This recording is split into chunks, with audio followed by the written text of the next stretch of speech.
Hey guys, welcome in. This is Brad with College SportsCast, and John Roberts and I are here today to do our weekend wrap-up show.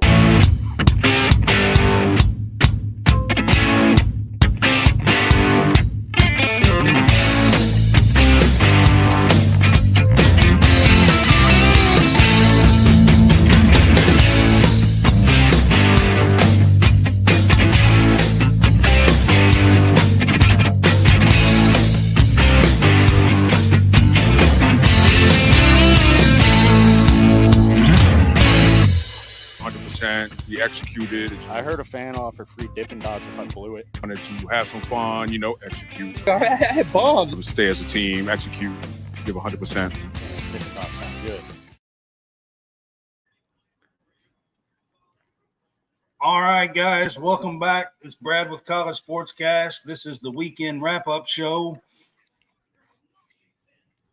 This weekend, there was only one college football game. That was it. I don't know if anybody paid much attention to it. I did watch College Game Day yesterday. There was all about Army and Navy. One Division I college football game. Yeah, Division I. Yeah, that's what I'm talking about. But clearing it up. But that's usually what we talk about. But that's usually what we talk about is Division I. Just throwing it out there. Yeah.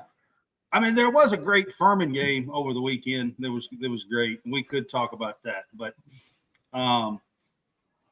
so we got John Roberts with me again here on the weekend wrap-up show. It's Christmas season. Log on to homefieldapparel.com. Make sure you get your stuff in now because it may not even get there if you do it now. So before Christmas. So it usually takes about 2 weeks, and today's the 10th, so time is running out. Log on, use our code CSCast for a 15% discount. I am also wearing True Victory shirt today. You can log on. They've got some bundle stuff going on. You can save a ton of money off of True Victory stuff right now and use our code TheFanboys at checkout for a 15% discount. And you can get some cool gear there as well. They're a veteran-owned sportswear company, so you can check them out as well. All right. So right off the bat here, first, I want to get to a couple of things. We got Christmas. I want to go ahead and say to you guys that on Sunday we will not have the weekend wrap-up show. John and I got to talk it over and see if we can work it out another time or not. But on Sunday, I am going to be covering a basketball game, and I'm going to be out of town. I got to travel for that. And so it's going to take me a while, and I probably will not be doing the weekend wrap-up show next Sunday. 2 Sundays from now is Christmas Eve, and 3 Sundays from now is New Year's Eve. So we've got to work all this out with the holidays and everything that's coming up. But I just want you guys to know we will be back doing this for sure on Sundays in this spot at 3 o'clock in January, once January rolls around. So, but with the holiday season, everything going on, I know John's definitely not going to be doing anything on Christmas Eve, right? I mean, not like Who this. knows? Look, I'll be taking my 3-day weekend right here, so I'll be right in the middle of it.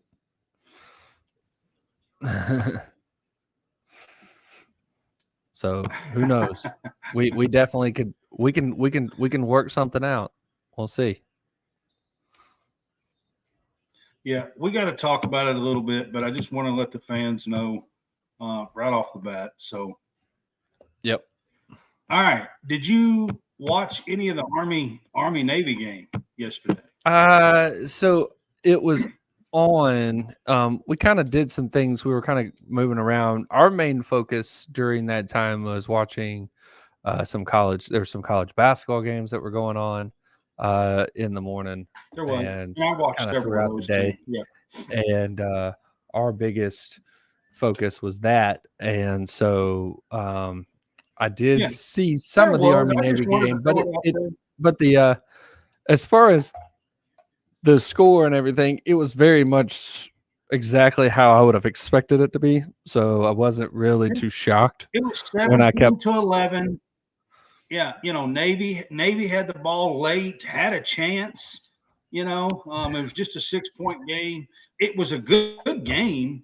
I was watching basketball a lot too, but I will say I started the day out watching College Game Day, and it was really interesting to see some of the stories on both sides of lives lost, soldiers and their families. And like it was a really cool College Game Day, kind of put things into perspective a little bit, Right. if you watch it. I Yeah. mean, it did for me anyway, and I think it would for other people too. It kind of helped put things in perspective a little bit if you watched the College Game Day yesterday, because they told at least 3 or 4 different stories of soldiers, one of them who just lost his life like really recently in a helicopter crash. Right. And the family, and the family he was, it showed the whole family, showed his kids. He's got like 3 or 4 kids, and it showed his kids and everything. It was a really, like I I think said, it that one just helped happened. put.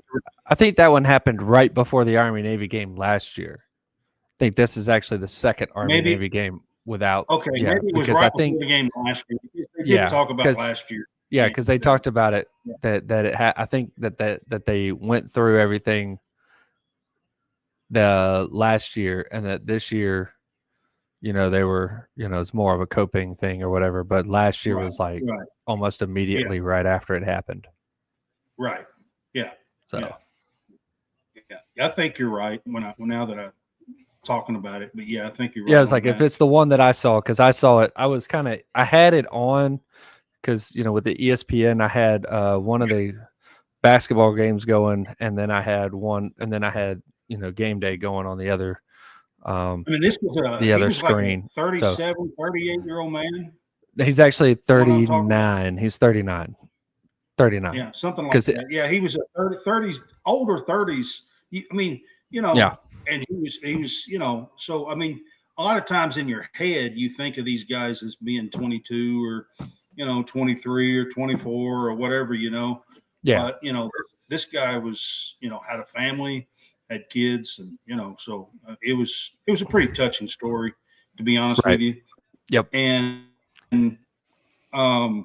it's just something, like I said, it helps put things in perspective sometimes, with all this sports stuff that we do, stuff we kind of argue about here Of course, little bit. yeah. But everything that we're doing is very meaningless compared to what they're doing. So, oh yeah, absolutely, yeah. But Army did pull out. I think this is their second win in a row, I believe. something like that. They've been pretty good. I know They've they been won pretty last year. decent the last couple of years. So, and I think they've kind of flipped the tables between them And that and win, both teams Navy. were 5-6. Both teams were 5-6, so that win did propel them to 6-6 on the season for Army. And of course, it is probably one of the biggest rivalries in college football, and it's definitely the most unique rivalry in college football. Yes. Absolutely. Yes. Absolutely. Yeah, there's no question about that. All right. So I just wanted to start there. There's really not a college football scoreboard to go through this week because as far as Division I, that was it. If you want to talk about the Furman, Montana game that was out in Montana, I mean, it was a wild game the other night, and they threw a touchdown in the back of the end zone, to tie it, taken into overtime, but Furman lost out in Montana. Montana's got one of the best FCS programs in the country. One of them. There's a few, Right. but they're one of them. And Furman took them to the end and lost 35-28 in overtime. Yep. That was yeah, I was semi following along with some of the guys that we have within our network that were talking about or that were posting up about the game as it was happening. And we within our network, within the fanboys, we have Jay that covers Furman sports. Right. He's one of their people that cover their sports for them. That's actually what I'm going to be doing when I said I'm covering a game. That's actually what I'm going to be doing next Sunday as well. So, and I've done it once before earlier this season as well. So did it for football when they came into Birmingham. So I've done. Right. So I've done it. You're doing it now for basketball, right? Right. As they go to. Yep. They go to. So the women's game comes to Lexington and plays at Rupp Arena on Sunday, and I'm going to be covering that. See, there you go. But yes, so that's the reason why we're talking a little bit about Furman. Furman was top 10, top 7, top 8 team in FCS all year long in football, and they went out to take on one of the best teams in the country and lost in overtime, 35-28. And it was a great game, up and down. Furman took the lead again, 21-20, I think, or something like that, and it was a back and forth game, and didn't pull it out at the very end. But, I think they had a season to be proud of. Yep. All right. So news, college sports news. There's all kinds of it. Wait a minute. Let's before I get just to the news, let's start out with this. Let's start out with the Heisman Trophy presentation and winner last night. Yeah, let's do that. Because that'll be one of the biggest news things that we got. So, yeah, the Heisman Trophy presentation was last night. I don't know if you guys were watching it or if you were involved with watching games and sports or what, but I was kind of watching games, and I did flip over there a time or two, but I didn't watch the whole ceremony, to be honest with you. At 7:45 was about the time that I turned it on and started looking, because it's usually about the time that they start really wrapping up to present the winner. So we saw one of the last little stories with Jaden Daniels, and then went right into, bringing all the former winners up on stage, and then right, the announcement, and then then you get the speech, and then you get the sit down. So we saw the last little bit, but that's usually when it comes to the Heisman Trophy. That's how you get it. Times I generally will go, okay, it starts at 7, it ends around 8. Let me turn it on about 7:45. Yeah, that's a good strategy, watching the Heisman Trophy. Unless there's somebody that I really just want to watch everything about their story that I didn't know already. If it were, say, an Auburn person, somebody just wanted to be like, I got you.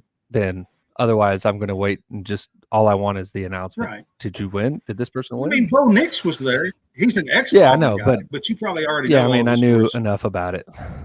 Look, he's, his dad played back in the early 90s. He's named after Bo Jackson. I mean, he was going to go to Auburn from the beginning. Stories. Yeah, you knew. Yeah. Yep. Well, so the winner, of course, last night was Jaden Daniels, LSU quarterback. For me, we actually, John and I, on game day pick'ems on Thursday night, we decided that was one of the things we picked was our winners. And I did pick Jaden Daniels. I really wasn't surprised by that.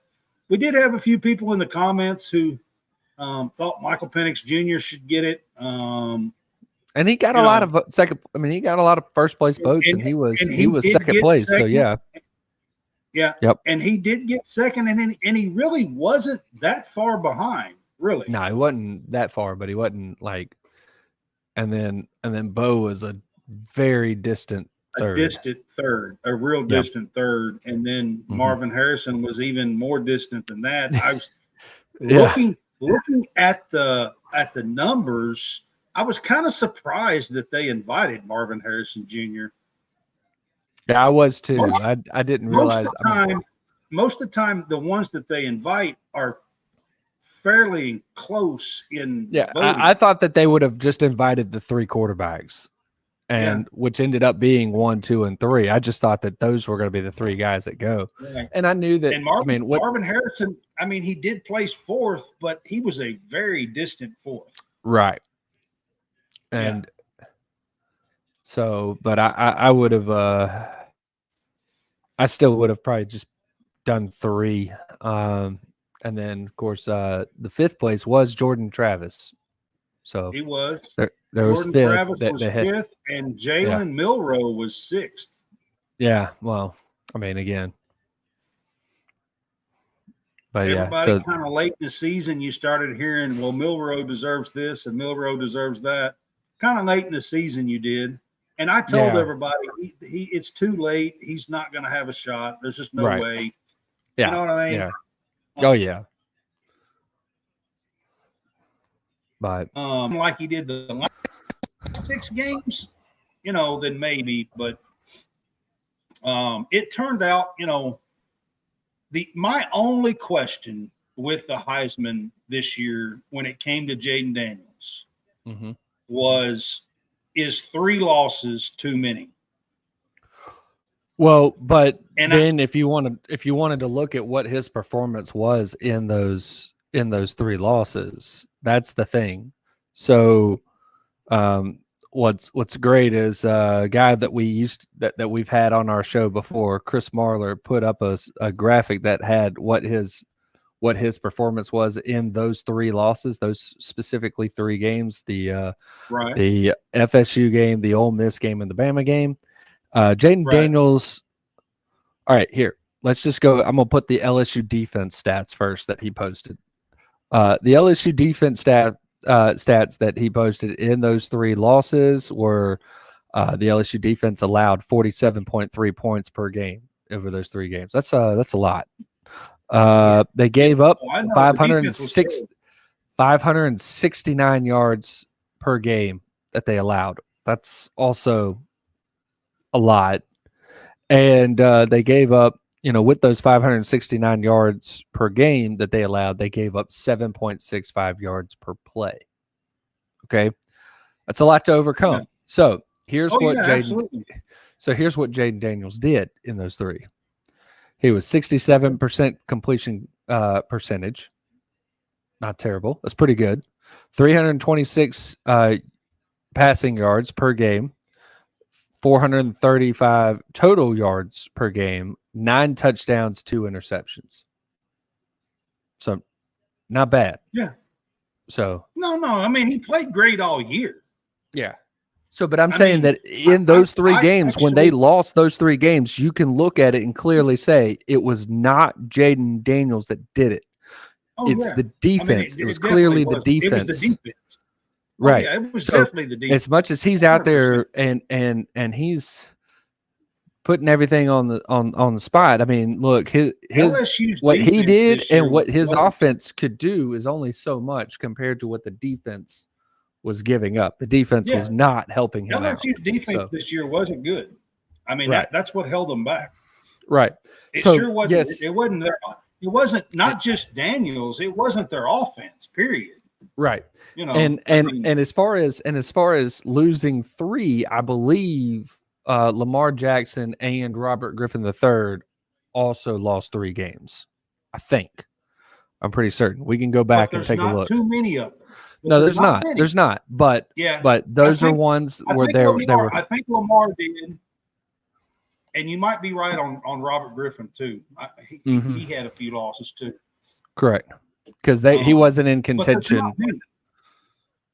Yeah, no, there's not many, but there is a precedence that's happened within, A, the playoff period, and B, just, pseudo recently, that there's a precedence that's already been set that said that for 2 weeks. this can happen. So yeah, I told everybody for 2 weeks that I was almost positive that Jaden Daniels is going to win. I also told people that I thought Michael Penix Jr. was going to be runner-up. I didn't go on further and say Nix was going to be third and Harvest and Harrison Jr. fourth or nothing. But I did kind of pick 1 and 2 from what they, wind up being. So I do think the difference in 2 and 3 mostly happened with the last game.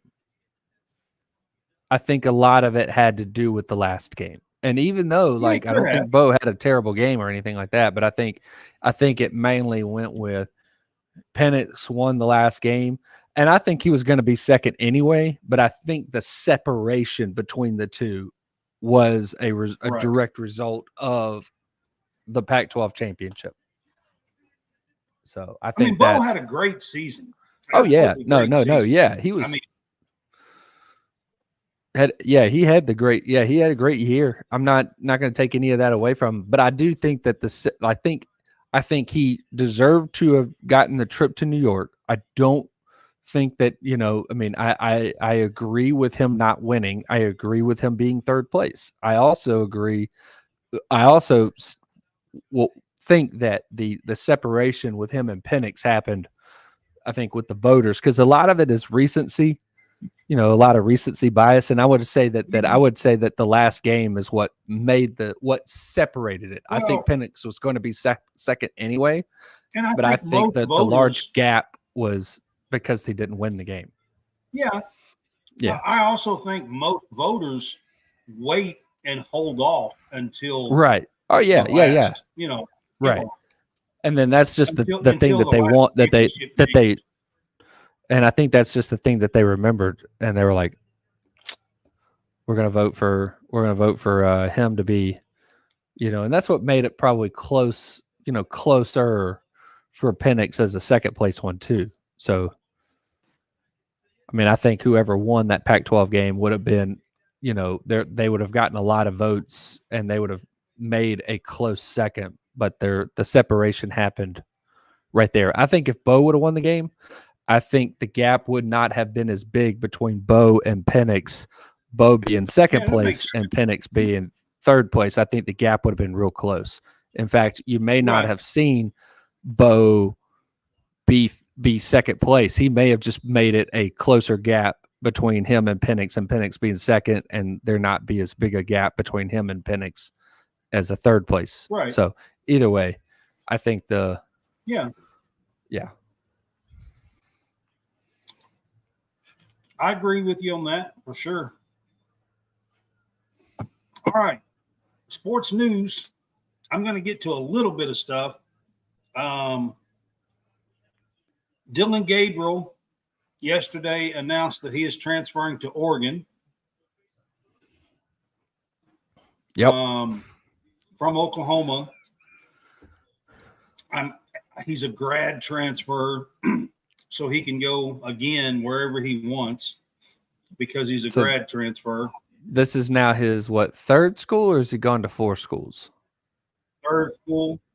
Third that I know of. I know UCF, Oklahoma, and Oregon, but is there another one? Did he go to another one? He was anywhere before UCF. I can't remember. Did he go from UCF immediately to Oklahoma, or did he make a stop for a year? He did. No. He went from UCF to Oklahoma, all right, and now to Oregon. I don't know if he was somewhere before UCF. I don't know for sure. I can't remember off the top of my head. I thought because he got hurt, and was it him that got hurt? Or was it the previous UCF quarterback that got hurt that allowed him to play? I think he got hurt, and then somebody else. I'm thinking he got hurt. Right. Yeah. But I thought he went somewhere else before he went to Oklahoma. Like he spent a year somewhere else. But either way. I don't know. I know for sure it's at least his third school. Right. it could be 4, but I know it's at least his 3rd school. But he has 1 year remaining. This would be like his super senior year. He is going to take over for Bo Nix, Yep. who just did the same thing out of Oregon. And that was a big time transfer. Mississippi State landed the Baylor quarterback, who has already transferred once as well, I think. Blake Shapen Yeah. is the quarterback. They landed him yesterday. He is transferring to Mississippi State, who just hired Jeff Lebby, who the last couple of years has been out at Oklahoma as an offensive coordinator, and was at Mississippi before that. Lebby's a pretty good offensive coordinator. We'll see how he does as a head coach at Mississippi State, but he got Blake Shapen yesterday in the transfer portal, transferring from Baylor. And I would have to look everything up, but I'm pretty sure that he started somewhere else. Blake Shapen did. I'm pretty sure. I gotcha. Not yeah. As far as Gabriel, yeah, he was it's only the 3rd. There wasn't a 4th one. So Okay. Yep. This past week, Brock Vandegrift transferred from Georgia. He's transferring over to Kentucky. He's a former 5-star. Is he kicking or is he playing quarterback? Exciting. Brock? Yeah. He's gonna be playing quarterback for Kentucky. He's not gonna be a kicker. I thought that's what he was over there. I thought he was a kicker. He's gonna be playing quarterback for Kentucky. I can promise. I am joking around. You know me. I know. But he's a former 5-star quarterback. He was in the 2021 class with some pretty, he was a top 5 guy quarterback. He was a top 20 overall recruit. And I just want to bring it up because this is not the type of kid that Kentucky can land out of high school. It's just not. I think Auburn thought they had him, and then he went to Georgia. Yeah, they thought they had flipped him. They thought they flipped him. He actually committed. He was high enough. He actually committed to Oklahoma. Right. First, like maybe his junior year in high school or something. But right. He committed to Oklahoma first, and then Lincoln Riley left. Right. And when he left, then senior year or later on, he committed to Georgia. He's only been at one school. He's been at Georgia for 3 years. He backed up Stetson Bennett. He backed up Carson Beck. He graduated college in 3 years. He's a Georgia. He will be a Georgia graduate when he gets to Kentucky. He come in early, and he's been there 3 years now. And he's going to be a graduate. It's a big-time get. This is not – everybody in the country was after him. Yep. And I'm talking to him coming into high school. This is not the type of kid that Kentucky can land coming out of high school. Now, Stoops and his guys, coaches, has done a great job being able to try to land some top-tier talent out of the portal. They also just yesterday landed a top 250 kid who went to Texas A&M, wide receiver. He was a 2023 kid, wide receiver, and they just got a commitment from him yesterday as well. And they've got 2 or 3 more on campus this weekend. And it's kind of exciting if you're a Kentucky fan. Kentucky this season, a lot of the fans were throwing fits because, we're just not there yet. And Stoops has reached his ceiling and we're just not getting anywhere. But if you look at the job that he is doing the last 2 or 3 seasons, just in the transfer portal alone, he is greatly improving the Kentucky football program like it's never been done before. So here's so I'm looking at the transfer portal right now. All right. And Kentucky was number 1 yesterday. Correct. Kentucky's number 1, Louisville number 2, Colorado 3, Missouri 4, Ole Miss 5, Oregon is also tied at 5, Minnesota 7, Cal tied at 7, A&M tied at 7, Notre Dame 10. So that's the top 10 right there. I'm going to go ahead because you're talking about the transfer portal there. I'm going to go ahead and put that up on the screen because that's what you're talking about.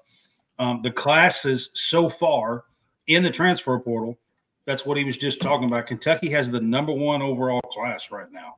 Correct. And this is according to 24/7. So okay, yeah, that's what I'm looking at. And they've got like 3 or 4 other top recruits on campus this weekend. Right. And they've got 2 or 3 others that are supposed to come in through the week. I just saw a name in here and it made me feel really old, which would make you feel even older. Yeah. So the fourth name in this. Okay, the fourth name in this is Adam Vinatieri Jr. Adam Vinatieri Jr. Okay. I mean, I'm just. Yeah. Adam Vinatieri Jr. So. Junior. Yeah. So. We watched his dad play how many years in the NFL? Because he played a lot.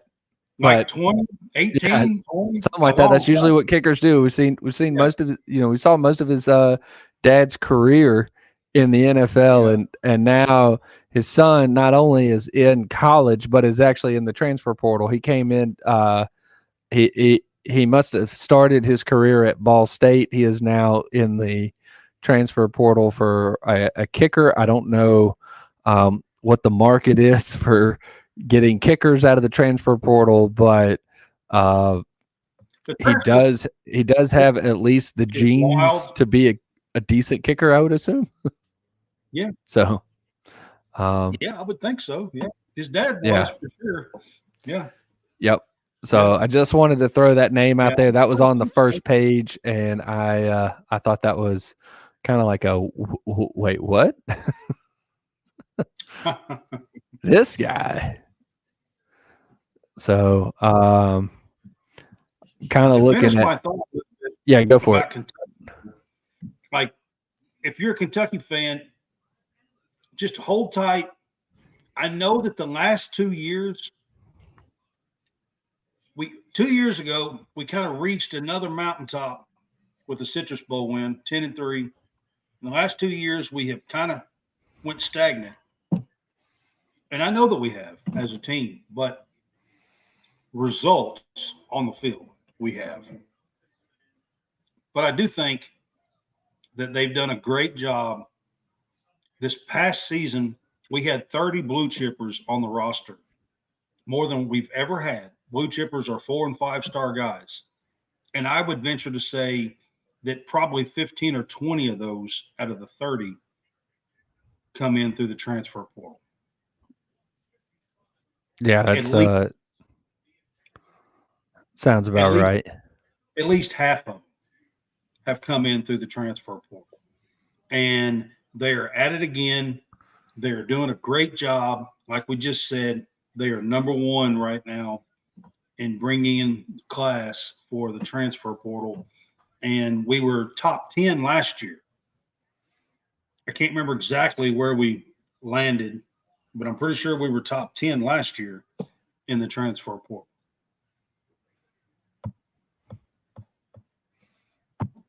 Yep. All right. So let's get to college basketball. Yeah, let's do that. So I did watch several games yesterday, parts of games. One of them being Auburn and Indiana. And I'll start with this one a little bit because, see, like what had happened is what I want to know because What had happened I was started watching. Yeah, what had happened is what I mean because I started watching the game, beginning of it, and Auburn was getting their butt kicked. yeah. So I flipped it. So I flipped it and started watching and going around and started watching some of the other games. And I come back late and Auburn's up like 25. Yep. I'm like they were down like 12 or 14 or something in the first half early in the game. Mm-hmm. Yeah, so it started out right away. Indiana was hot. So they typically just don't hit a ton of threes is what I've heard, and they started the game off 4 or 5 from 3, and then of course that allowed their big man, their 7-footer to also Ware start off really hot. So they got a 10, 12 point lead right away, and they held on to it for the first 5 to 10 minutes of game. And then Auburn started chipping away. They were hitting threes. They went on a few runs. And then they ended the first half on a major run and continued it early on in the second half. And it was one of those like 29-6 type runs. It was a huge flip. And so they ended up being, they ended up going into halftime, I think up to, they were up like maybe 18 or something like that. They had scored 52 in the first half. It was like 52 to, 34 or something like that. They went over 100, didn't they? Yes. So they actually scored 52 in both halves. Really? They scored 104. They won the game 104-76, and so they scored 52. I think it was 52-34 after halftime, and then second half was 52 to 30 or 38, I would say. So so that ended up being 104-76. It was one of those games that I started watching it and I thought, well, they're not playing good. I'm going to flip it and turn and watch something else. This is the App State game all over again. Yeah, and I flipped it and I turned and then I thought, well, it was probably an hour later or something, and I thought, well, I'll go back and see, before the game ends and see how it's going. And I flip it back, and Auburn's up like 24 or something. I was like, and you're like, what happened? Yeah, they started hitting threes. The defense, they turned defense into offense. I mean, it was very typical. They went from like 10 or 12 down to up 24. I was like, so how about this? I'm going to let me go find this game. But once I find it, I'm going to give you a stat because there is a glaring stat in this game that you're going to go, no way that happened in this game. Okay. All right, well, while you're doing, yeah, go for it. Keep going. Yeah, while I'm doing it. That on college basketball. So yesterday, this is all Saturday scores. I thought the Saturday slate was a pretty good slate of basketball games yesterday. So we'll just talk about that. Mississippi State beat Tulane 106-76. That was Syracuse and Georgetown played each other yesterday, kind of rekindling the old Big East rivalry. Syracuse 80-68. UConn killed Arkansas Pine Bluff 101-63. Kentucky beat Penn in Philadelphia yesterday little scrappy Ivy League team. They got some good guards. They got a couple of bangers in the middle that just seem to get the job done. But they won 81-66. Tennessee beat a ranked Illinois team 86-79. Minnesota beat Florida Gulf Coast 77-57. Virginia Tech won yesterday. Valparaiso 71-50. South Carolina rebounded after their Clemson loss and beat East Carolina 68-62. They've only got the one loss. Butler in California. I don't know if you was watching this game, guys, but they went into double overtime. This game did, and Butler wins 97-90. Dayton beat Troy 82-70. Dayton is a favorite out there in their conference, and I'm not going to run through every one of these. Purdue and Alabama played a big game yesterday. That went back and forth a little bit, but I think they had a lot of their big guys got in trouble and foul trouble. Yeah. So, and Edey kind of closed the game out, had 35 points, right, and beat them 92-86. So, hey, here's the I've got the stats. So as soon as you're ready. All right, go ahead. Cool. So, Auburn beats Indiana 104-76. Okay. When Auburn with this game, all right. So you would expect certain players to have big games. Who would you expect to have a big game from this? Well, you see 104, who are you starting to spit off to like having a big game? Well, I mean, I know that people are going to say Holloway because expected. Expected, but the main one, and I think the one you're going to be talking about here is going to be Johnny Broome. Yeah, Janai Broome. Yep, Janai Broome. I mean, and the reason why I'm going to say him is because I happen to know that he only scored 2 points yesterday. Exactly. So Aiden Holloway was one of the big contributors. He had 24 points, and Jalen Williams had 24 points. Those were the two game leading scorers. So for both teams, they were the ones that were the leading scorers. Indiana, their starters were pretty much even across the board. Everybody was scoring about 10 to 15. And then they didn't get a ton of bench points. Auburn had 40 bench points as well, but they had, yesterday too. And their key contributors as far as, their starters, Aiden Holloway and Jalen Williams with 24 each, and then Denver Jones hit about 3 threes and contributed 12 points. But yes, Janai Broome 2 points. But he was very much, still instrumental. He had 7 overall rebounds, 5 defensive, 2 offensive.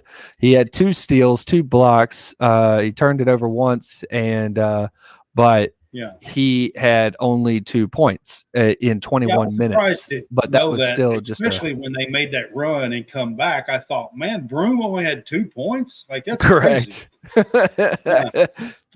So but I think he was in foul trouble too. So, but he only had 2 points in the game, and I watched like the first 5 minutes and the last 5 minutes. So something like that of the game. Yeah. So that was the interesting stat, was that Janai Broome, one of the guys that gets talked about a lot for Auburn, only had 2 points in that game.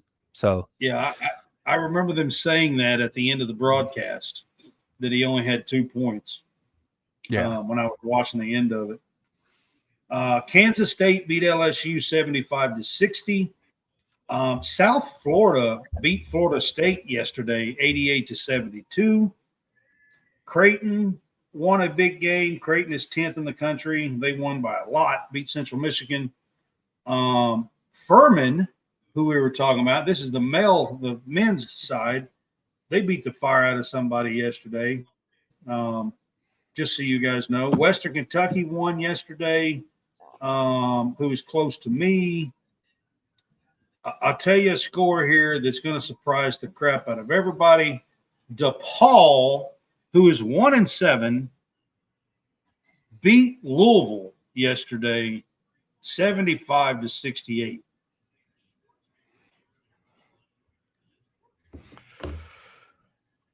Say that one more. Say that one more Kenny time. Payne is in trouble. Yeah. Say it one more time. One more time. DePaul. Yes. DePaul. Yes. Louisville. Yes. 75-68 yesterday. Yes. That's a beat down there. Did you one other thing? Did you happen to catch the troll job that Auburn did after they won? No, probably not. No. All right, so I'm going to send you a couple of videos once we get done, and I want you to see this because it is absolutely hilarious. So there's a well, listen.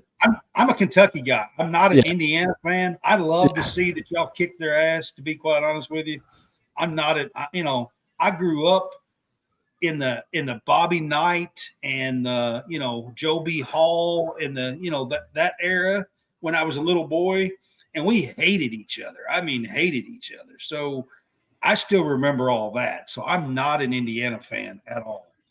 So I was glad to see them kick their ass. To be quite honest. So no, but it's this is the stuff that's funny. Indiana, some Indiana students sometime about 10 or so years ago put out a video on YouTube, like a little music video or whatever. Well, the some of the people in the Auburn jungle did the exact same thing and ended up remaking that video, and it's pretty funny. So okay, you can send it to me. Yeah, but it was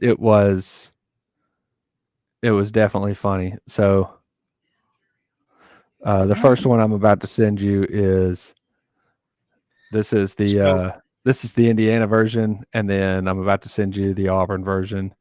But yes, yep. All right. So Duke beat Charlotte 80-56. Texas beat Houston Christian 77-50 yesterday and rebounded off of a loss. Arizona beat the fire out of Wisconsin yesterday. Arizona's number 1 in the country right now, and they won 98-73 over a 23rd ranked Wisconsin team yesterday, which was a big win. Houston won big, and they're ranked 3. Oklahoma beat Arkansas 79-70 yesterday. And I want to say this. I watched part of this game as well. Arkansas is so up and down. They have all the talent in the world. They really do. They're athletic. They can run, jump. I mean, the problem that Arkansas is having, I'm going to say 2 things. The big thing that Arkansas is having a problem with is they go through spells where they cannot buy a basket. I've watched them about 4 times this year, and yesterday may have been part of 5. I'm not sure. I watched several of them, and they just can't. At times, they cannot buy a basket. And as athletic as they are, and defense and everything else that they do, and then the last thing I wanted to say about that game is Eric Musselman. That dude's got some anger issues. And it's against is it If against you the watch- Oklahoma coach? Because he did this 4 years ago, apparently. Did the exact same thing. Yes, dude's got. Yes, they were showing replays of what he did like 2 or 3 years ago, and then what he did yesterday, and it's like identical. Like it's like Musselman's got some anger issues. Like something's wrong with that dude. Just to be honest with you.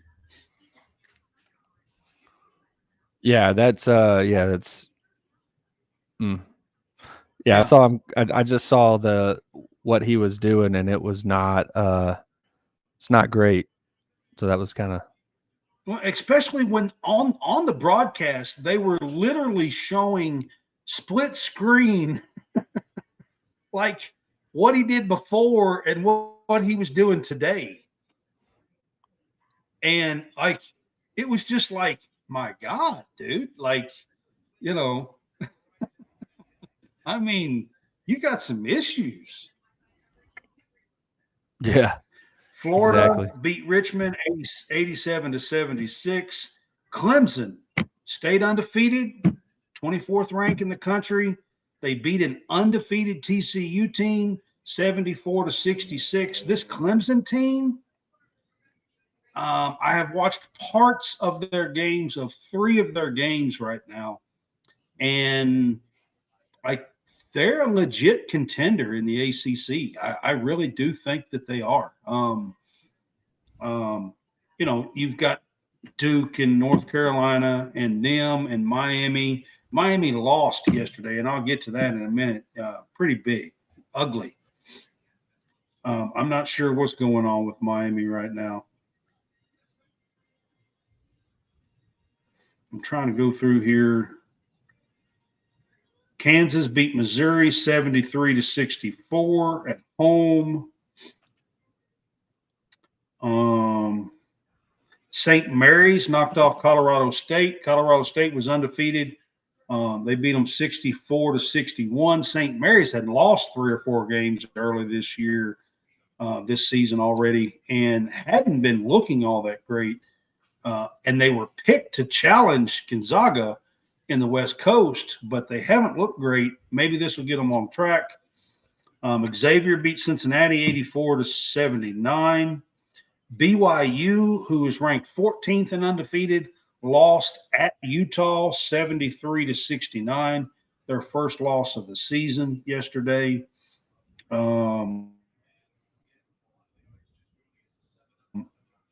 Nova beat UCLA yesterday 65-56. Good win for Villanova.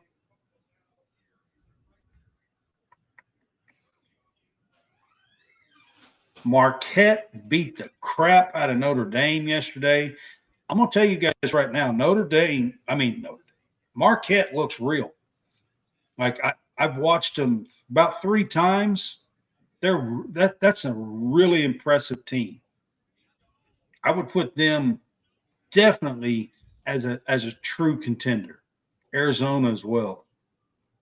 Both of those teams look really, really good. San Diego State snuck out a win. They're ranked 25th, 63-62 over UC Irvine.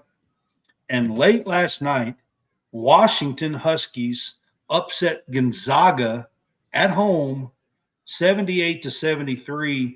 It was the first time Gonzaga had lost a game against the Pac-12 since 2005.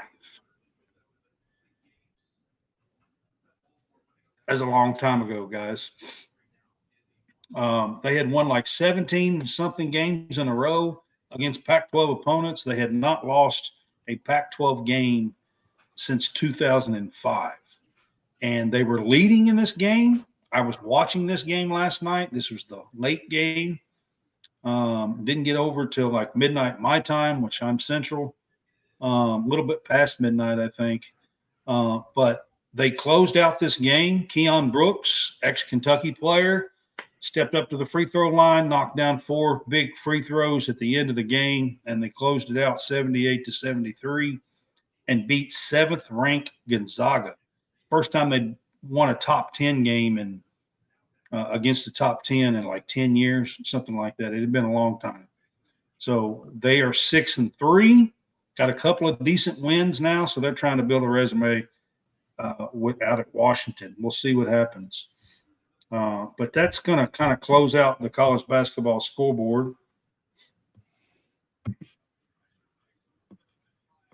And we don't have any polls to talk about this week. Normally we talk about the college football polls and that kind of stuff. And we don't really have that to talk about this week.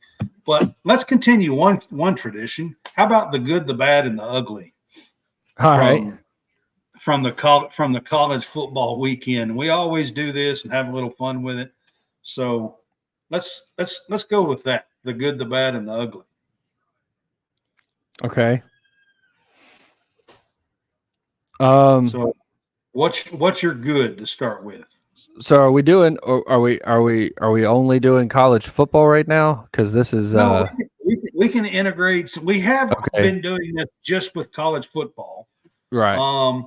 There was really only one game yesterday, and I mean, I guess we could still use maybe the college football playoff system and a few other things, the Heisman, a few other things, and still kind of keep it college football if you want to. But if you want to integrate basketball, you can do that as well. It doesn't matter because we're going to have to integrate basketball to keep. Yeah. So I'm going to go with the good. I am going to be as homer as possible here. Auburn looked really good. So beating a 7-1 Indiana, and they had like, as I've said before, they had 40 bench points. Aiden Holloway, their guard, freshman guard, at 24. Jalen Williams, another forward that they wanted to take over games last year. They really wanted him to take over games last year, and he just was kind of up and down as to if he was going to kind of be the guy. Well, he had 24. They had, as I've said, the 40 bench points. 10 came from Trey Donaldson. You had 14 from KD Johnson. So there was a lot of points that were spread around, and I think that was some of the best basketball that they had played right after one of the worst offensive performances that they've played. They looked really bad against an App State team that shouldn't have been in the same gym as them, and they only lost by 5, but they should have ran them out of the gym last week. And the fact that they turned that around and were able to play a pretty complete game right there with the way that they played defense and everything else, that's the good that I've got. Okay. I mean, honestly, I'm going to put Marquette on there with the good. I mean, this team looks legit. Like, they really, really do. These guards, they play 4 guards, and they have a big in the middle that can hold his own. And I mean, they are so scrappy on defense. They are disruptive. They're all over you. Like, this is a really impressive team with Marquette so far. And that is Shaka Smart, right? Marquette. Yes. Yep. It's Shaka Smart. So think about this. Shaka Smart did really well with VCU. Got the Texas job, and didn't. It was kind of meh. Yeah, and then it's doing really well with Marquette. Great. So is that a Texas thing, or is that a Shaka Smart at Texas? I don't know because that's just weird. The question I've got is it a Texas? Is Texas just that hard of a place to go in and excel? Chris or Beard struggled there too. I know. Chris Beard struggled there too. Yeah. So I mean, this Marquette team, guys, they are for real. I mean, they really play some really good ball. I've been very impressed with the way they look so far. So, all right, we'll go with the bad. What's your bad? So we're gonna go back to last Sunday, and we're gonna say the transparency of the CFP. because that's bad. That was terrible. I mean, you could even put it in as they're ugly too, because it was really bad. I don't understand how you can do it one way and then all of a sudden flip on a dime and do it something completely different. So I think that you could have easily have been more transparent, done it, and been consistent. And there's been no consistency with this year's iteration. I think every other year's iteration was more consistent than what this year's was doing. This year was just absolute. I think they were all over the place, and they sit there and would say head to head meant something, but then there's 4 or 5 different versions of head to head that meant nothing. So, right. But if you're going to call it your bad, then I'll say this about it as my bad as well. I still, and the whole country has been talking about basically FSU versus Alabama, or FSU, ACC versus SEC when it comes to what the College Football Playoff Committee did. I still sit here today, almost a week later, it is a week later. I still sit here today and I tell you from my perspective, I still do not understand how a one-loss Big 12 team who was 7th jumped a undefeated ACC team who was 4th in the rankings, and the 4th place team beat the 14th place team, and the 7th place team beat the 19th place team in the championships. So how I don't understand. Everybody, the whole narrative is about Alabama and the SEC, but in my opinion,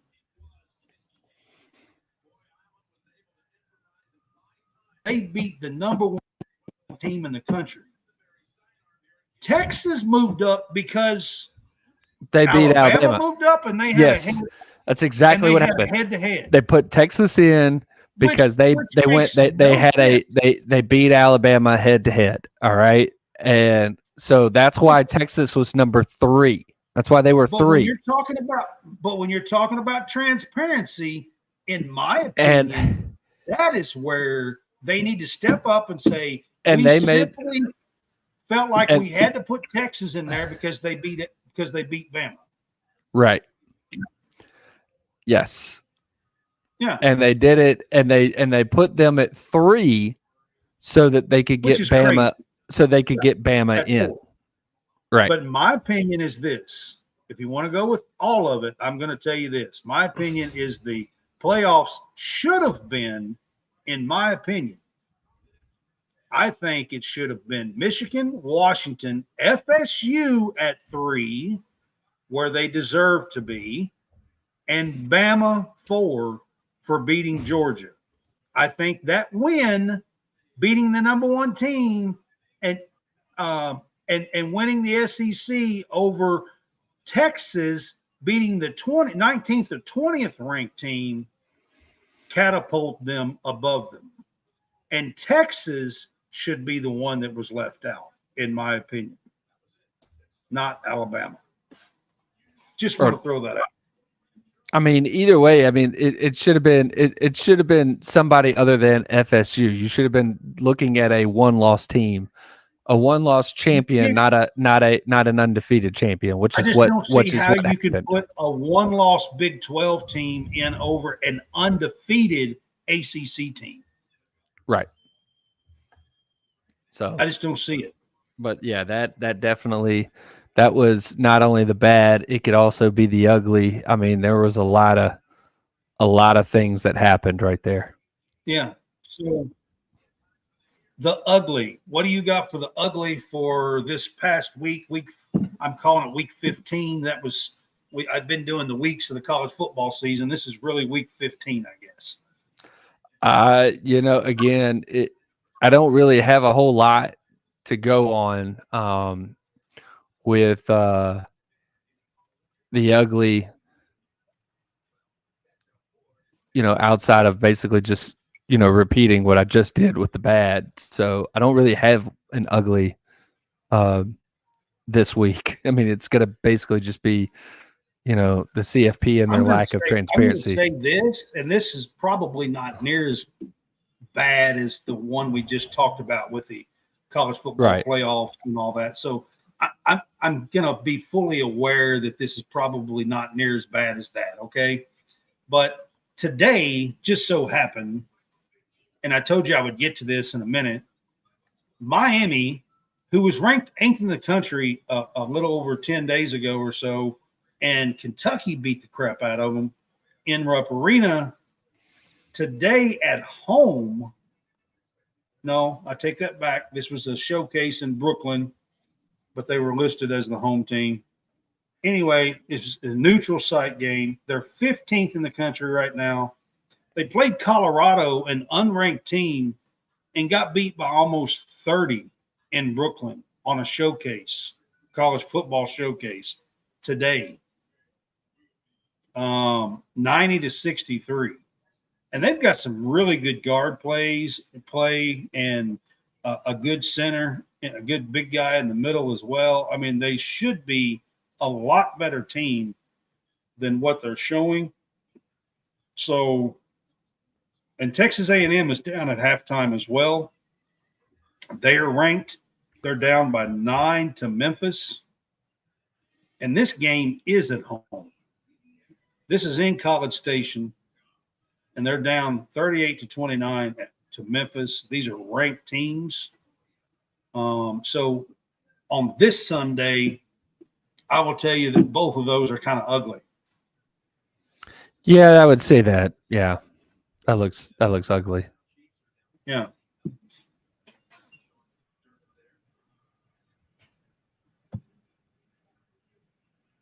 All right, so I'm going to get to the week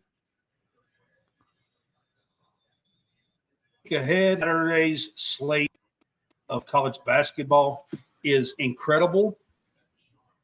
I hate that we're not going to be able to do something if we have a weekend wrap-up show next week. I'll have to talk to John and see.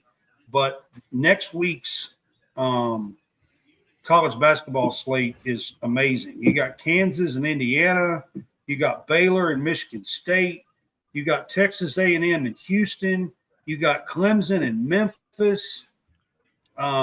You've got Arizona plays Purdue, number 1 and number 4 right now. North Carolina and Kentucky play next weekend. Alabama plays Creighton. NC State plays Tennessee next week.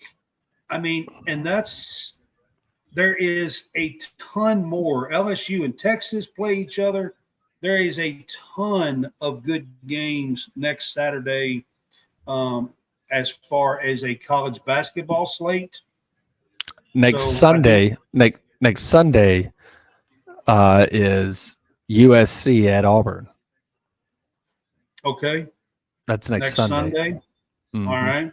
There is a bunch of very, very good basketball games to watch next Sunday. The week ahead, I do want to get to a little bit of college football stuff. When we're looking at that, there are 6 bowl games that start next Saturday. On Thursday, we will pick these games for our game day pick 'em. Me and John Hammonds for sure will be on, and we will pick these games. The Myrtle Beach Bowl is Georgia Southern 6-6 versus Ohio 9-3. The New Orleans Bowl is Louisiana 6-6, Jacksonville State 8-4.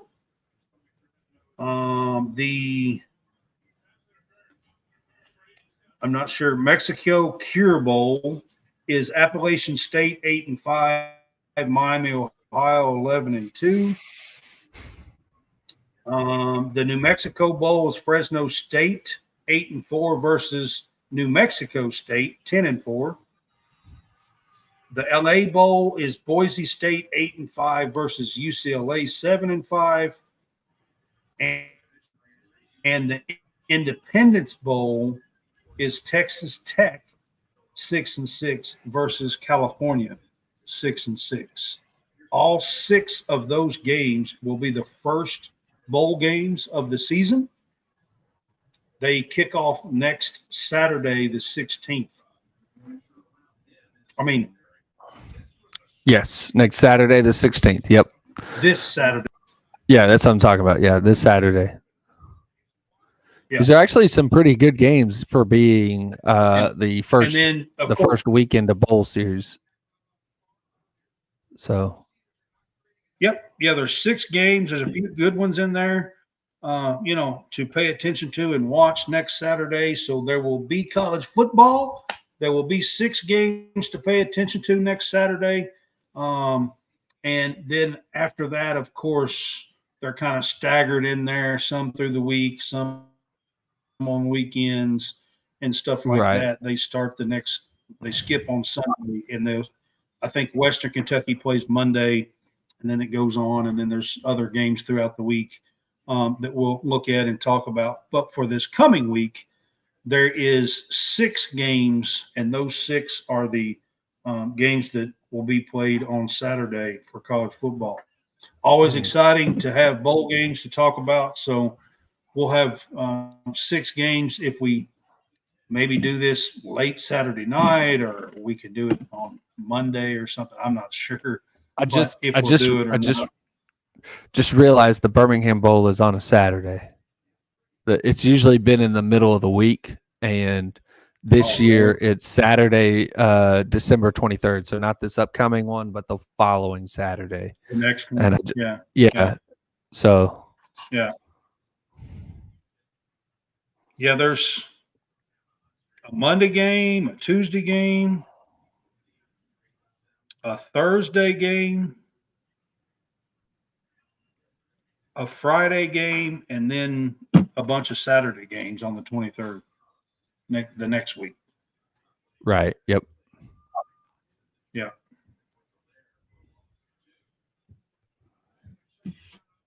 Yep. So that's the week ahead in college sports. I'm not going to sit here and get into every single game that happens as far as basketball, because there's a ton of them to talk about. I will start looking once conference seasons start and kind of pick out some of the better midweek games that we can at least mention in this and stuff. But right now, a lot of these teams, the schools are letting out and got finals and letting out, and they're off of campus. And a lot of these teams, Kentucky's only playing 1 game a week on Saturdays and stuff right now. So I don't know if everybody does that, but I know that several of them do that in college basketball right now for the next few weeks through the holidays. Yeah, I think finals for Auburn was last week. They're usually a week before the high schools, like the local high schools around here, and so the local high schools are next week. So they would have been last week. So most of those guys should be, or at least all the students should be in town now, and or they have left the campus, and so now it is whenever you have an on-campus game, I mean, you might get some students driving back, but it's going to be very hard, especially those that live in dorms, just because those are the ones that won't be able to actually stay when they go back. But if you've got an apartment, you easily have a place to stay overnight. But those that live in dorms, you don't. You have to move out for 3 weeks, so you don't have access to your dorm. Right. So that right, yeah, absolutely. Yep. So there's not as many games through the week over the next few weeks until you get past New Year's, and then there will be. Yeah, and I mean, I think Auburn. I think the SEC starts. There's usually like that last week of. There is. There's one game. It's like It's usually like a midweek in between. You'll have a there he is. so that last week of December, because of the additional teams that have come in when they had with the 14, they actually started pushing the scheduling back, and so instead of it starting the first week of January, it actually starts the last week of December. Yeah, there's some other conferences that I think that do that, but it's usually like one or two games. It's not. Yeah. So it's only like one or two games. It's not like the whole slate. Like you don't have everybody starting that first week. It's just actually one or this two games. past week. You talking about other conferences? Actually, this past week, there was some Big Ten matchups this past week already. Right. Yeah, I did notice that. Yeah. So, but that is the week ahead, guys. Join us on Tuesday night. We will do our Big Fuss show on Tuesday night at 8:00, and we'll try to come up with some topics. We will probably maybe talk about a few of these games and stuff, midweek games and stuff. If there's some to talk about, we'll have to look them up and stuff this week, and do a little bit of fun show there for the Big Fuss show on Tuesday night. Catch it at 8:00. And we appreciate the thing I want to say, I guess, before we go is I appreciate you guys being on. Go to True Victory, go to truevictory.com, use the fanboys. There's some specials bundles going on right now. Also go to homefieldapparel.com. Use our code CSCast. Use our code CSCast, and I've got the True Victory on today. I've got the home field apparel. Yeah, and he's got the home field apparel today. So, go and get your stuff. Home field apparel is CSCast. Use the code there to help us out, and we would appreciate it. Yep, it's all scrolling down here on the bottom. Yep, it is. All right. Well, we will see you guys on Tuesday night, and I appreciate it. Y'all have a